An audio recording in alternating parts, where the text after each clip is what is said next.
Assalamualaikum warahmatullahi wabarakatuh. Pada pertemuan kali ini, kami akan membahas tentang perkembangan sejarah ilmu.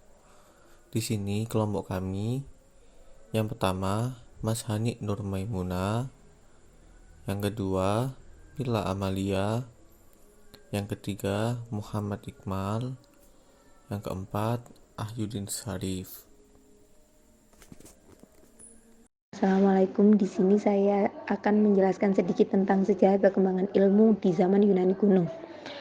Menurut ahli filsafat, di antara semua sejarah tidak ada yang begitu mencengangkan atau begitu sulit untuk dijelaskan selain peradaban di Yunani yang ada secara mendadak. Unsur peradaban yang telah ada ribuan tahun di Mesopotamia, namun belum ada yang utuh hingga bangsa Yunani lah yang menyempurnakan peradaban tersebut. Zaman ini berlangsung sekitar abad ke-6 Masehi, di mana zaman ini menggunakan sikap uninquiring attitude atau suatu sikap yang senang menyelidiki sesuatu secara kritis dan tidak menerima pengalaman yang didasarkan pada sikap receptive attitude atau sikap menerima begitu saja. Sehingga pada zaman ini filsafat tumbuh dengan sempurna karena Yunani mencapai puncak kejayaannya atau zaman keemasannya. Pada zaman ini muncul ilmuwan terkemuka, di antaranya adalah Thales. Thales berasal dari Miletus. Dia adalah filsuf pertama pada masanya. Dia menjadi filsuf yang mempertanyakan isi dasar alam. Yang kedua ada Pythagoras. Dia adalah seorang matematikawan dan filsuf Yunani yang biasa disebut dengan Bapak Bilangan.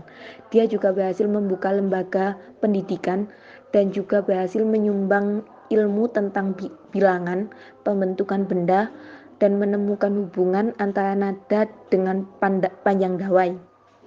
Yang ketiga ada Socrates. Dia lahir di Athena dan merupakan generasi pertama dari tiga ahli filsafat besar di Yunani. Dia dikenal sebagai bapak dan sumber etika atau filsafat secara umum. Yang keempat ada Plato. Plato adalah murid dari Socrates. Dia mempunyai sebuah karya di mana karyanya dikenal dengan sebutan Politeia, di mana dalam buku tersebut dia menyebutkan tentang garis besar pandangannya pada keadaan ideal. Yang kelima ada Aristoteles. Dia adalah seorang filsuf Yunani dan termasuk murid dari Plato. Dia memberikan kontribusi di bidang metafisika, fisika, etika, politik, ilmu kedokteran, dan ilmu alam. Di bidang ilmu alam, ia merupakan orang pertama yang mengumpulkan dan mengklasifikasikan biologi secara sistematis. Selanjutnya adalah zaman Islam klasik. Zaman ini masih berhubungan dengan zaman sebelumnya, karena awal mula zaman Islam klasik itu terjadi pada abad ke-6 sampai abad 14. Zaman ini juga disebut dengan zaman kegelapan karena ditandai dengan adanya teolog di lapangan ilmu pengetahuan. Sehingga para ilmuwan yang ada pada zaman ini itu hampir semua adalah para teolog. Begitu pula dengan aktivitas keilmuan yang mereka lakukan harus berdasar atau mendukung kepada agama, ataupun dengan kata lain, aktivitas ilmiah terkait erat dengan aktivitas keagamaan. Pada zaman Islam klasik, filsafat sering dikenal dengan sebagai pengabdi agama. Selain itu, yang menjadi ciri khas pada masa ini adalah dipakainya karya-karya Aristoteles dan kitab suci sebagai pegangan. Ketika bangsa Eropa mengalami masa kegelapan, kebangkitan justru menjadi milik Islam. Hal ini dimulai dari munculnya Nabi Muhammad pada abad ke-6, perluasan wilayah, pembinaan hukum, serta penerjemahan filsafat Yunani dan kemajuan ilmu pengetahuan Islam pada abad ke-7 sampai abad ke-12. Pada masa Islam klasik, Islam mendapatkan masa keemasan. Selain itu, pada abad ini terjadi perkembangan kebudayaan di Asia Selatan dan Timur, seperti ajaran Laertes menjaga keharmonisan dengan alam dan konsep kode etik luhur mengatur akal sehat. Pada masa kegelapan ini, ilmu pengetahuan di Eropa tidak berkembang. Karya ilmuwan yang masih menjadi pegangan hanya karyanya Aristoteles. Pada abad ke-12 yang diklaim sebagai awal mula zaman Renaissance, telah muncul beberapa nama yang mempelopori di bidang ilmu dan eksperimen, yaitu yang pertama, Roger Bacon, juga dikenal dengan sebutan Dr. Mirabilis, yaitu guru yang sangat mengagumkan. Ia adalah seorang filsufus Inggris yang meletakkan penekanan pada empirisme dan dikenal sebagai salah seorang pendukung awal metode ilmiah modern di dunia barat. Teorinya menyatakan bahwa apa yang menjadi landasan awal dan ujian akhir dari semua ilmu pengetahuan adalah pengalaman, dan syarat mutlak untuk mengolah pengetahuan adalah dengan matematika, sehingga ia dikenal sebagai pelopor empirisme. Selanjutnya adalah Thomas Aquinas. Dia adalah seorang filsuf dan ahli teologi ternama dari Italia. Ia terutama menjadi terkenal karena dapat membuat sintesis dari filsafat Aristoteles dan ajaran gereja Kristen. Sintesisnya ini termuat dalam karya utamanya, yaitu Summa Theologiae. Selain itu, karya teologis Thomas yang sangat terkenal adalah Summa Contra Gentiles, yaitu ikhtisar melawan orang-orang kafir. Tokoh selanjutnya adalah Gerard van Sremona. Ia adalah seorang penerjemah Arab karya ilmiah. Dia juga termasuk salah satu orang yang paling penting di Toledo. Ia menerjemahkan sekitar 70 bahasa Arab dan karya-karya klasik Yunani ke dalam bahasa Latin, termasuk karya Euclidius, Alfarabi, Al-Farabi, dan karya-karya lainnya. Selanjutnya adalah tokoh Giovanni Boccaccio. Ia adalah seorang Italia, penulis dan penyair. Karya yang dihasilkan dalam periode ini meliputi Filostrato dan Teseida Filocolo, sebuah versi prosa yang ada roman Perancis, dan La Cassia di Diana, sebuah puisi dalam daftar saja oktav Neapolitan perempuan. Boccaccio terus bekerja memproduksi Commedia delle Ninfe Fiorentine, juga dikenal sebagai Ameto, campuran prosa dan puisi. Pada tahun 1341 ia menyelesaikan 50 cantu puisi alegoris Amorosa Vision di tahun 1342. Salah satu karya terakhirnya di Italia adalah satu-satunya karya penting lainnya adalah Corbucci. Zaman Renaissance. Zaman ini berlangsung pada awal abad 14 Masehi sampai dengan abad 17 Masehi. Renaissance sering diartikan dengan kebangkitan, peralihan, atau lahir kembali, yaitu dilahirkan kembali sebagai manusia yang bebas untuk berpikir dan jauh dari ajaran agama-agama. Tokoh-tokoh ilmuwan yang berpengaruh di masa ini adalah sebagai berikut. Yang pertama, Nicolaus Copernicus pada tahun 1473 Masehi sampai 1543 Masehi. Beliau adalah seorang astronom, matematikawan, dan ekonom yang berkebangsaan Polandia. Ia mengembangkan teori heliosentris, yakni tata surya yang berpusat di matahari.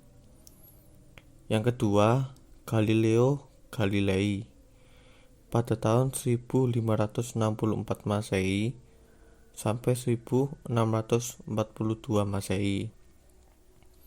Beliau adalah seorang astronom, filsuf, dan fisikawan Italia yang memiliki peran besar dalam revolusi ilmiah. Sumbangannya dalam keilmuan antara lain adalah menyempurnakan teleskop dengan 32 kali pembesaran dan berbagai observasi astronomi. Dia adalah orang pertama yang melukiskan tata surya seperti yang kita kenal pada sekarang ini.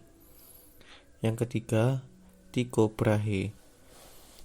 Pada tahun 1546 Masehi sampai 1601 Masehi, beliau adalah seorang bangsawan Denmark yang terkenal sebagai astronom atau astrolog dan alkimiawan.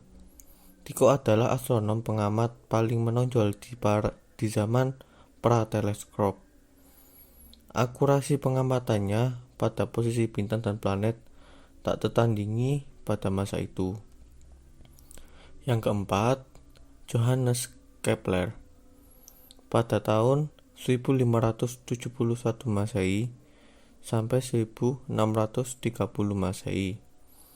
Beliau adalah astronom Jerman, matematikawan, dan astrolog. Ia paling dikenal melalui hukum gerakan planetnya. Kepler juga ahli optik dan astronomi.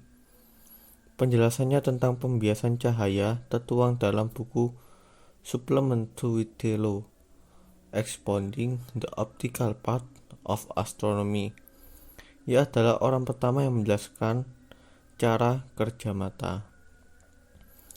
Yang terakhir ada Francis Bacon.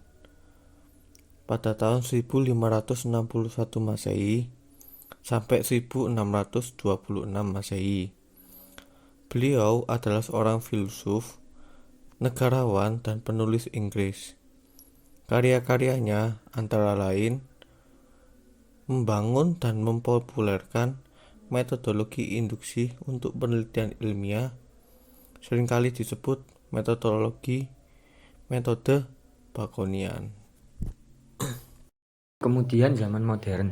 Zaman ini sebenarnya sudah terintis mulai dari abad 15 Masehi, tetapi indikator yang nyata terlihat jelas pada abad 17 Masehi dan berlangsung hingga abad 20 Masehi. Hal ini ditandai dengan adanya penemuan-penemuan dalam bidang ilmiah. Menurut Slamet, Imam Santoso, ada 3 sumber pokok yang menyebabkan berkembangnya ilmu pengetahuan di Eropa dengan pesat. Salah satunya yaitu hubungan antara kerajaan Islam di semenanjung Liberia dengan negara Prancis. Zaman ini sudah dimulai sejak abad 14 Masehi. Zaman ini juga dikenal sebagai masa rasionalisme yang tumbuh di zaman modern karena munculnya berbagai penemuan ilmu pengetahuan. Tokoh yang menjadi pioner pada masa ini. Tokoh pioner pada masa ini salah satunya adalah Isaac Newton. Beliau adalah seorang fisikawan, matematikawan, ahli astronomi, filsuf alam, aklimiawan, dan teolog. Dia juga dikatakan sebagai bapak ilmu fisikawan klasik. Karyanya yang berjudul Philosophiae Naturalis Principia Mathematica menjabarkan tentang hukum gravitasi dan 3 hukum gerak yang mendominasi pandangan sains mengenai alam semesta.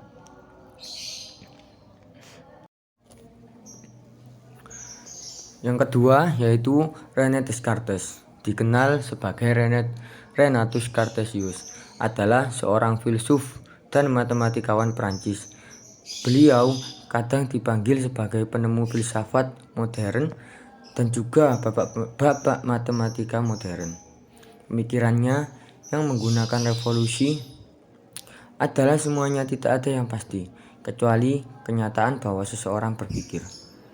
Kemudian yang ketiga, Charles Robert Darwin adalah seorang naturalis yang teori revolusionernya meletakkan landasan bagi teori evolusi modern dan prinsip garis keturunan yang sama. Dengan mengajukan seleksi alam sebagai mekanismenya, teorinya yang paling menggambarkan adalah nenek moyang atau manusia pada zaman dahulu itu adalah seekor kera. Kemudian yang keempat adalah Joseph John Thomson. Adalah seorang ilmuwan dengan penelitiannya yang membuahkan penemuan elektron. Thomson mengungkapkan bahwa gas mampu mengantarkan listrik. Ia menjadi seorang perintis ilmu fisika nuklir. Dia juga menemukan sebuah metode untuk memisahkan jenis atom dan sinar molekul yang berbeda dengan menggunakan sinar positif. Sekian dari kelompok kami. Assalamualaikum warahmatullahi wabarakatuh.